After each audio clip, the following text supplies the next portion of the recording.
সুপ্রিয় দর্শক, মানবজমিন নিউজরুম থেকে আপনাদের স্বাগত জানাচ্ছি। আমি আরিনা চুল। আমার সঙ্গে রয়েছেন Manabzamin chief news editor Sajidul Haque. দর্শকদের শুভেচ্ছা জানাচ্ছি আমাদের আজকের আলোচনায়। গত পর্বে আমরা বিশ্বব্যাপী গণতন্ত্র সংকুচিত হওয়ার বিষয়টি নিয়ে আলোচনা করেছিলাম। এরই মধ্যে রাশিয়ায় ভোট গ্রহণ হয়ে গেল। নির্বাচনে 87%-এরও বেশি ভোট পেয়ে জয়লাভ করেছেন ভ্লাদিমির পুতিন। আমরা আজকে এই বিষয়টি নিয়ে আলোচনা করব, তবে তার আগে দেশীয় একটি বিষয় নিয়ে আলোচনা করি। বিএনপি নেতা হাফিজ উদ্দিন আহমেদ একটি সংবাদ সম্মেলন করেছেন আজ। মূলত গতকাল সমকালে প্রকাশিত একটি সংবাদ নিয়েই তারই সংবাদ সম্মেলন। সমকালের ওই সংবাদে বলা হয়েছিল, হাফিজের বাসায় গিয়ে কিংস পার্টিতে যোগ দিয়েছিলেন সাকিব। পুরনো একটি বিতর্ক কি তবে নতুন করে সামনে এলো? আপনি যেটা বলছিলেন যে পুরনো বিতর্ক, এটা আসলে গত নির্বাচনের আগে আমরা এখানেও বেশ কয়েকদিন বিষয়টা নিয়ে আলোচনা করেছিলাম যে কিংস পার্টি রাজনীতিতে, এবং বিএনএম যে পার্টির কথা বলা হচ্ছে সেটাকেও কিংস পার্টি হিসেবে বলা হচ্ছিল, এবং হাফিজ উদ্দিন আহমেদ ওই দলে যোগ দিতে পারেন এরকম সংবাদ আমাদের কাছেও ছিল, এবং এটা নিয়ে আসলে পত্রপত্রিকায় একাধিক রিপোর্ট হয়েছে। কিন্তু সমকাল গতকাল যে রিপোর্টটি করেছে এটা এক ধরনের চাঞ্চল্য তৈরি করেছে তারপরেও, কারণ প্রধানত এই রিপোর্টে যেটা সবচেয়ে নতুন তথ্য যে সাকিব আল হাসান আমাদের বিশ্বব্যাপী পরিচিত ক্রিকেটার, তাকে নিয়ে অনেক বিতর্কও আছে।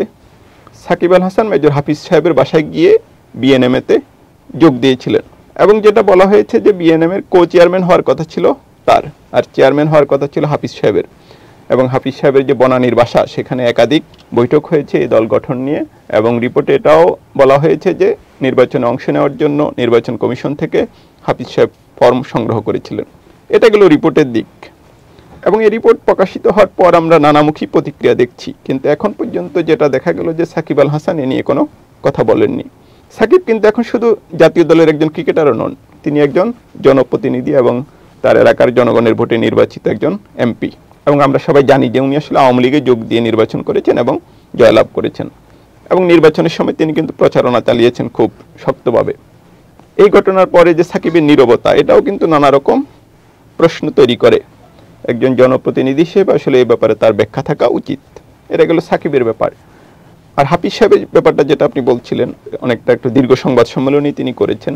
হাফিজ সাহেবের ব্যাপারটা একটু বলি যে বিএনপিতে আসলে তিনি গত কয়েক বছর ধরে নানা কারণে উপেক্ষিত। তবে এটাও আমাদের স্মরণ রাখা প্রয়োজন যে যখন জরুরি অবস্থা জারি হয় এবং সংস্কারপন্থী হিসেবে পরিচিত যে বিএনপির উদ্ভব ঘটেছিল, সেটার কিন্তু মহাসচিব ছিলেন তিনি, এবং এই সংস্কারপন্থী পরিচয় পরবর্তীতে বিএনপি রাজনীতিতে তার ভূমিকার ক্ষেত্রে বা তিনি কতটুকু দায়িত্ব পালন করবেন সেক্ষেত্রে এটা বিবেচ্য হতেও পারে বিএনপির শীর্ষ নেতৃত্বের কাছে। কিন্তু তারপরেও এবারের নির্বাচনের আগেও উনি কিন্তু যেহেতু একজন বীর মুক্তিযোদ্ধা এবং সেনাবাহিনীর সাবেক কর্মকর্তা আর 6 বারের এমপি, সাবেক এমপি, তার ভূমিকাটা খুব আলোচিত ছিল, এবং নানা রকম গুঞ্জন তৈরি হয়েছিল যে তিনি কিংস পার্টিতে যোগ দিতে পারেন। কিন্তু শেষ পর্যন্ত তিনি যে যোগ দেননি, এবং আমরা দেখলাম যে একটা মামলা তার কারাদণ্ডও হয়েছিল। সম্প্রতি তিনি ওই অল্প কিছুদিন কারাদণ্ড ভোগ করে জামিনে মুক্তি পান। আজকের সংবাদ সম্মেলনে তিনি যেটা বলেছেন যে এটা কিন্তু স্বীকার করেছেন যে সাকিব তার বাসায় গিয়েছিল, এটা 5-6 মাস আগে নির্বাচনের। তিনি বলেছেন যে ওই যে বিএনএমের নেতারা তারা সাকিবকে নিয়ে গিয়েছিল, কিন্তু তিনি এটা দাবি করেছেন যে সাকিবকে রাজনৈতিক দলে যোগ দেওয়ার ব্যাপারে বা বিএনএমএতে যোগ দেওয়ার ব্যাপারে তিনি কোনো রকম উৎসাহ দেননি। আরেকটা কথা উনি বলেছেন যে নির্বাচনের আগে উনি তারেক রহমান এবং বিএনপির যে অন্য সিনিয়র নেতারা আছে তাদের সঙ্গে তিনি কথা বলেছেন, এবং তাদেরকে তিনি এটা নিশ্চয়তা দিয়েছিলেন যে তিনি বিএনপি ত্যাগ করবেন না, এবং আজকেও তিনি বলেছেন তিনি দল ভাঙ্গেননি, এবং বিএনপির অনেক নেতা তার সঙ্গে যোগাযোগ করেছিল, তারপরেও তিনি বিএনপি ত্যাগ করেননি। এবং এটাও তিনি সাক্ষাৎকারে যেটা আমি বললাম বলেছিলেন যে আওয়ামী লীগে যোগ দেওয়ার ব্যাপারেও তার কাছে প্রস্তাব ছিল।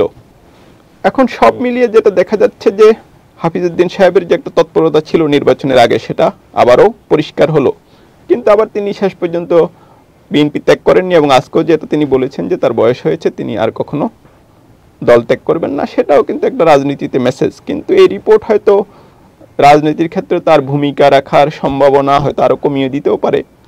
কিন্তু সব মিলিয়ে বাংলাদেশের রাজনীতিতে যে কিংস পার্টি যে গত নির্বাচনের আগে একটা আলোচিত বিষয় ছিল, যদিও নির্বাচনে তারা ওইভাবে কোনো রকম ভালো ফল করতে পারেনি বা শেষ পর্যন্ত হয়তো পলিসিরও পরিবর্তন হয়েছে, তারপরও এটা প্রমাণ হয় যে কিংস পার্টি রাজনীতিতে আলোচিত বিষয় ছিল।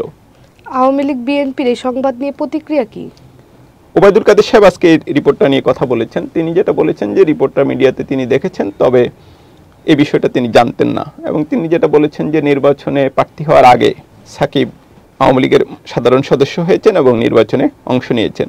এর আগে তিনি কোন পার্টি করতেন এ ব্যাপারে তার কাছে কোনো তথ্য নেই। এর আগে গতকাল আমরা মঈন খানকে নিয়ে কথা বলতে দেখেছি। মঈন খান অবশ্য সরাসরি ওইভাবে মন্তব্য করেননি হাফিজ সাহেবকে নিয়ে, কিন্তু তিনি যেটা বলেছেন তার মানে হচ্ছে যে সরকারের একটা প্রকল্প ছিল এবং প্রকল্পটা ব্যর্থ হয়েছে, যেটা বিএনপি নেতারা আসলে অনেক দিন থেকেই বলে আসছিলেন।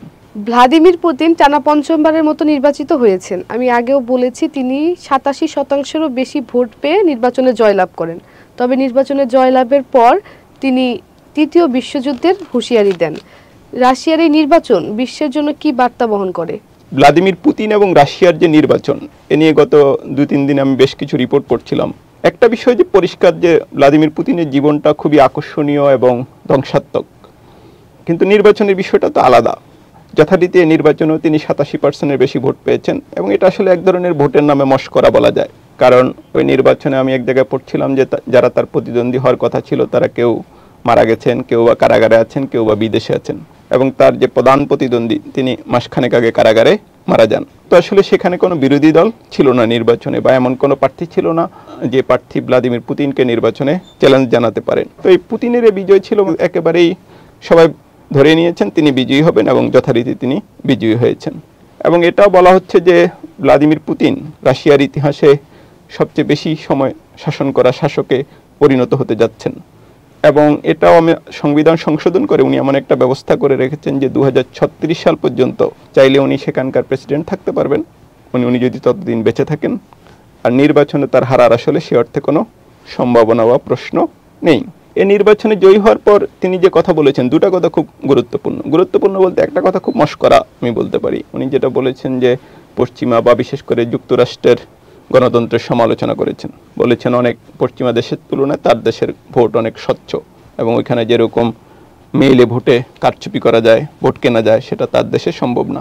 আমেরিকার অনেক সমালোচনা হতে পারে, কিন্তু রাশিয়ার নির্বাচনের সঙ্গে তো আসলে আমেরিকার নির্বাচনের কখনো কোনো তুলনা হতে পারে না।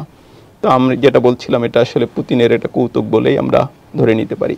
কিন্তু আরেকটা কথা তার ঠিক কৌতুক বলা যায় না, এই কথাটা অবশ্য উনি মাঝে মাঝেই বলেন, এবং তার যে পররাষ্ট্রমন্ত্রী বা তার যে উপদেষ্টারা ওনারাও মাঝে মাঝে এই হুঁশিয়ারি উচ্চারণ করেন।